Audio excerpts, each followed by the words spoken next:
多いな。何人いる？ここにいる者以外にも俺たちの味方は兵団内に潜んでいる。ダリス・ザックレーを爆弾で吹き飛ばした者もいる。このエルディア帝国を救えるのはお前しかいない。エレン・イェーガー。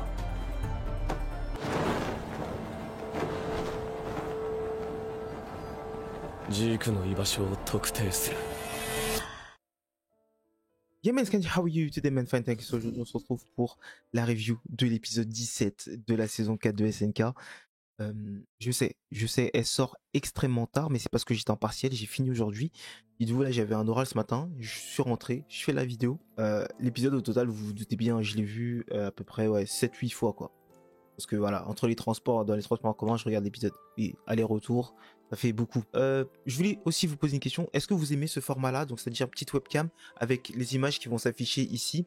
Dites-moi si c'est un bon format ou sinon je reprends tout l'écran. Je reprends tout l'écran. Et puis, vous avez les images en mode diaporama. Mais dites-moi si ce format-là vous plaît bien.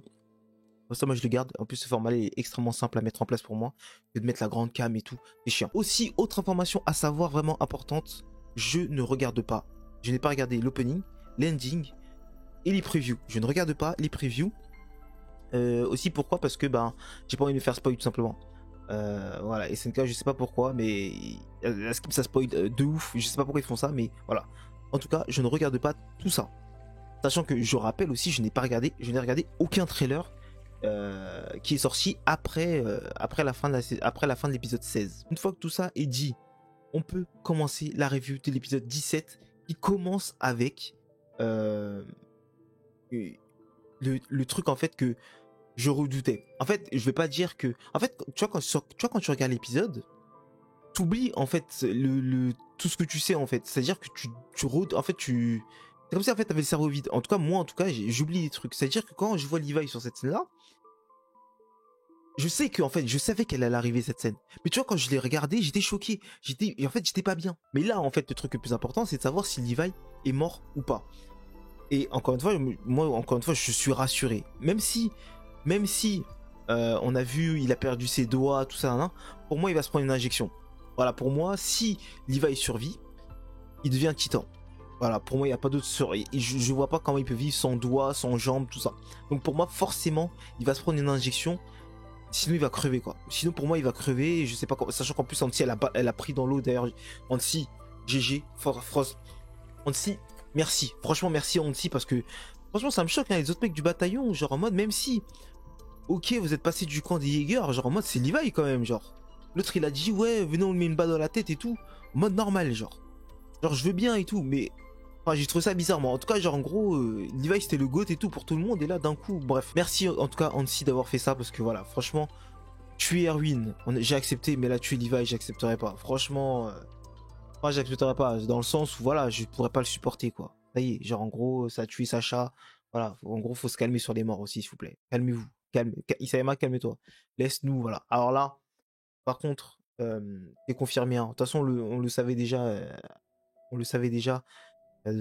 Sur l'autre partie, mais Falco my boy, parce que si vous le savez pas, Falco c'est my boy. Falco my boy a ingéré du liquide de Sig. Mais bon, tout ça on verra ça après. Pour l'instant, je suis sur la scène de Levi. Et donc, du coup, sur la scène de Levi, il n'y a pas que ça. Je vous ai dit mon avis sur Levi, mais il y a aussi la scène de Sig en fait. Sig, la scène la plus intrigante, la scène que j'ai regardée encore et encore pour pouvoir bien comprendre ce qui se passait.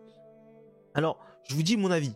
Je vous dis mon avis sur cette scène-là. En fait, la scène, donc du coup, il se retrouve en fait sur un champ de sable. Un champ de sable, tout simplement, avec le ciel et tout, constellation, tout ça bien propre. Et une fillette, en fait, qui est en train de, clairement, qui est en train de modéliser son corps. De modeler son corps. J'ai dit modéliser, je suis un ouf. Moi, je suis pas en train de faire de l'informatique. Bref. Et donc, du coup, moi, j'ai ma petite idée sur ça, en fait. Je pense que, en fait, je pense que c'est comme ça, en fait, que fonctionne la régénération. Bon. Là, je dis ça comme ça, mais c'est pas une information de ouf. En fait, on voit clairement que ce qu'elle est en train de reconstruire, en fait, la petite fille, c'est le corps que Sig avait perdu. C'est-à-dire que je pense que les titans peuvent se régénérer parce qu'en fait, il y a la petite fille qui les régénère à chaque fois. Mais sauf que c'est bizarre. En fait, c'est bizarre, en fait.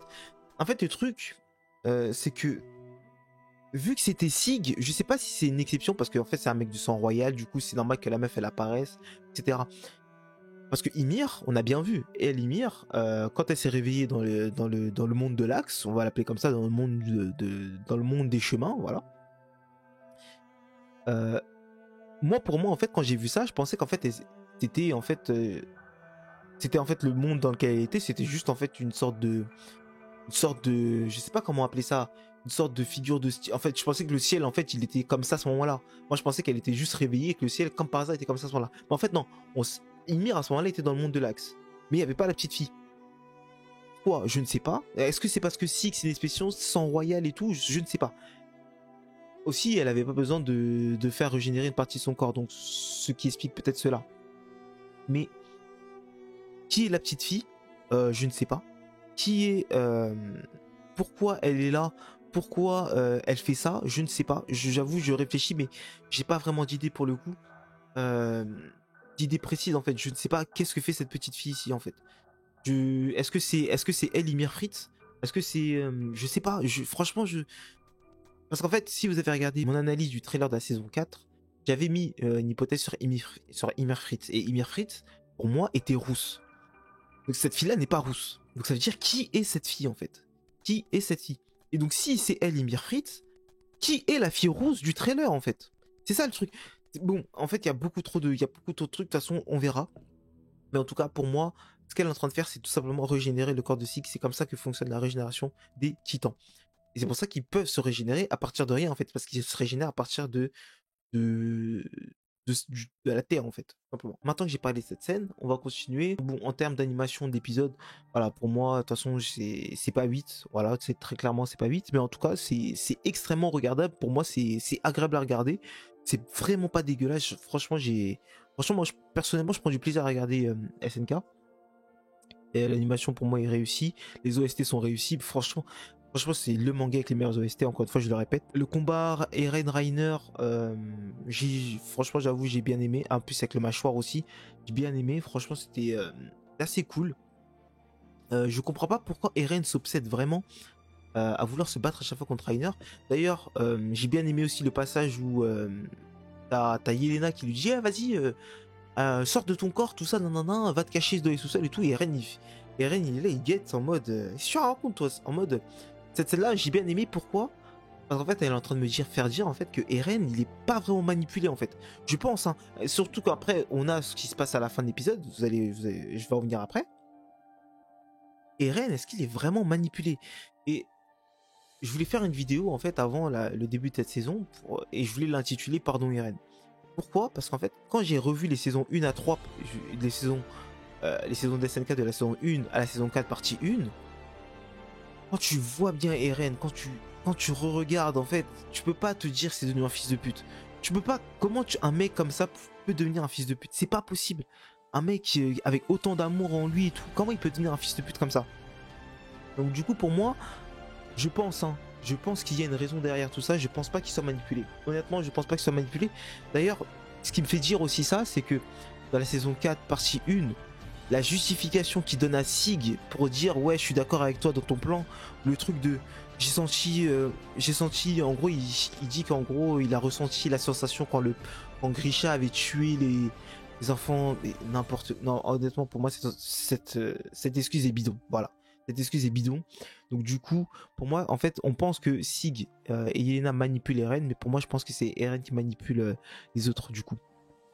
Et donc du coup, il est obligé de passer pour un bâtard face aux autres. Mais bon, c'est le choix qu'il a décidé de faire. J'espère qu'Eren t'es pas en train de me brain, hein. Voilà, là je suis là, j'ai retourné ma veste. Parce que j'ai fait une vidéo pourquoi je n'aime pas Eren. Donc là, je retourne ma veste. Eren, j'ai confiance en toi. Reviens parmi nous. Et puis voilà. Ensuite, qu'est-ce qu'il y avait d'autre intéressant? J'ai bien aimé le passage de Magat qui serre Gabi dans ses bras. Franchement, Magat, un personnage vraiment très intéressant. D'ailleurs, qui est là pour venger Revelio et pour aussi récupérer l'original, mais qui est aussi là pour venger Revelio. Sachant que Revelio, c'est un Candélien. C'est-à-dire que, bon, voilà, Magat pour moi, franchement, un personnage hyper intéressant. J'ai bien envie de voir son évolution dans la suite du manga. Alors je suis obligé d'en parler, le passage Onia Kampon avec Connie et tout. Moi je comprends Connie en vrai. En vrai de vrai, moi je comprends Connie. Au bout d'un moment, quand tu te fais trahir à chaque fois, tu sais plus donner de la tête en fait. Au bout d'un moment, c'est chiant en fait. Je comprends Connie, carrément elle a les larmes aux yeux et tout, c'est chiant. Il a perdu Sacha il y a même pas un mois. il voit Eren, encore une fois, son meilleur ami, enfin un de ses meilleurs amis, agir de manière totalement illogique, en tout cas pour lui, je comprends qu'au bout d'un moment tu pètes les plombs. Je comprends qu'au bout d'un moment tu pètes les plombs totalement. Et Onyankopon aussi, je comprends aussi le fait qu'il ait rien dit. Le mec, Yelena, c'est une malade en fait. Yelena, c'est une fanatique, elle est malade. Donc voilà, donc encore une fois, je comprends Onyankopon, je comprends Connie. Par contre, il y en a un que je comprends pas, c'est Armin. Armin, faudra m'expliquer, parce que si vous vous rappelez bien, Armin, quand Yelena, à l'épisode, je crois, allez, de tête 15 ou 16, elle explique le plan d'éradication douce à Jean, tout ça, enfin devant la cellule, quoi. T'as Armin qui pleure, genre en mode, comme si c'était waouh, genre en mode le plan de ouf. Et là, d'un coup, bam, là, je comprends pas pourquoi lui, d'un coup, il en veut plus, il veut utiliser le grand terrassement et tout pour. Enfin bref, je comprends pas Armin. En tout cas, Armin, là, j'avoue, j'ai pas trop capté. Je sais pas trop où Armin, quelle est sa position et tout. Mikasa, miskin. Mikasa me fait de la peine. Franchement, Mikasa me fait vraiment de la peine. Euh, Franchement, Mikasa me fait vraiment de la peine. Je sais pas comment dire ça autrement, mais j'ai. Voilà, Mikasa, franchement, force à toi. Reprends confiance en toi. Je sais pas comment ça. Je sais pas. Mais voilà, force à toi. Remets l'écharpe. T'inquiète pas, remets l'écharpe. C'est ta propre volonté. Je t'assure que c'est ta propre volonté. Donc là, on va rentrer dans un petit instant théorie dans cette vidéo. Et après, je vous laisse. Mais je voulais en fait vous prédire un petit peu ce qui allait se passer. Parce qu'en fait, je suis pas naïf. J'ai fait des analyses en fait. Et donc, par exemple, je sais que on a tous regardé le trailer de la saison 4, partie 1. Encore une fois, je précise partie 1 parce que je n'ai pas vu le trailer qui est sorti récemment. Mais à un moment donné, on voit clairement en fait quelqu'un qui soulève ses bras avec des aéronefs qui sont en train de se faire péter. Donc cette personne-là, forcément, c'est Yelena, parce qu'en fait, on voit qu'elle est en train de monter sur les piliers. Et de toute façon, je m'étais fait spoil cette information-là en tapant GIF Yelena sur Discord. J'avais vu cette image-là. Bon, bref, je m'étais fait spoil cette image-là. Mais bon, en fait, je m'étais pas fait spoil cette image-là, mais je m'étais fait spoil la personne en fait qui était comme ça en train de lever les bras. Parce qu'en fait, quand j'ai vu le trailer, je savais pas que c'était Yelena. Et même quand j'ai vu Yelena après, pour moi, je savais pas que c'était Yelena qui faisait ça à ce moment-là.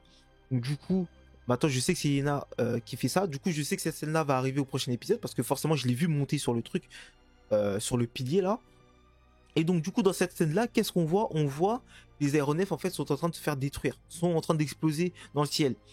Donc pourquoi? Là, c'est là que je rentre en scène et que je vous dis pourquoi les aéronefs en l'air sont en train d'exploser. Je pense que il s'agit de l'aéronef des Azumabito, là, des Azumabito qui a fait exploser tout simplement les aéronefs qui sont dans le ciel. Parce que je vois pas quelle autre technologie pourrait faire exploser les aéronefs. Bon, Mikasa, tout ça vont arriver sur le champ de bataille, c'est sûr et certain à 100%. Le colossal aussi va arriver, mais pour moi, c'est clairement l'aéronef des Azumabito qui a fait péter le truc. Voilà, il va être utilisé à un moment donné. Si c'est pas là, je vois pas comment en fait. Eren, je vois pas comment il va s'en sortir. Je veux bien, les autres vont intervenir, Connie, Jean, tout ça, mais pour moi, c'est pas suffisant. C'est-à-dire que il faut quand même un autre truc parce ils sont 500 tout ça, donc pour moi c'est pas suffisant. Donc pour moi, l'aéronef des Azumabito va intervenir dans le prochain épisode. Et puis voilà, et qui va détruire les aéronefs. Surtout, voilà, pour moi, je veux la scène où les Azumabito détruisent les aéronefs avec Yelena qui fait ça. Voilà, pour moi, ma théorie sera confirmée. Enfin, ma prédiction en tout cas, confirmée. Et puis voilà, voilà, c'est tout ce que j'avais à dire. En tout cas, les gars, rejoignez le serveur Discord. On pourra discuter là-bas de toute cette saison. On pourra suivre ensemble cette saison. Suis-moi, enfin, follow, like, abonne-toi, partage si t'as kiffé cette petite vidéo. Voilà. Moi je vous kiffe les gars. Merci à vous d'exister. Merci d'être là. On kiffe ensemble SNK. Et puis nous on se retrouve pour le prochain épisode. J'espère que j'ai vraiment tout dit hein.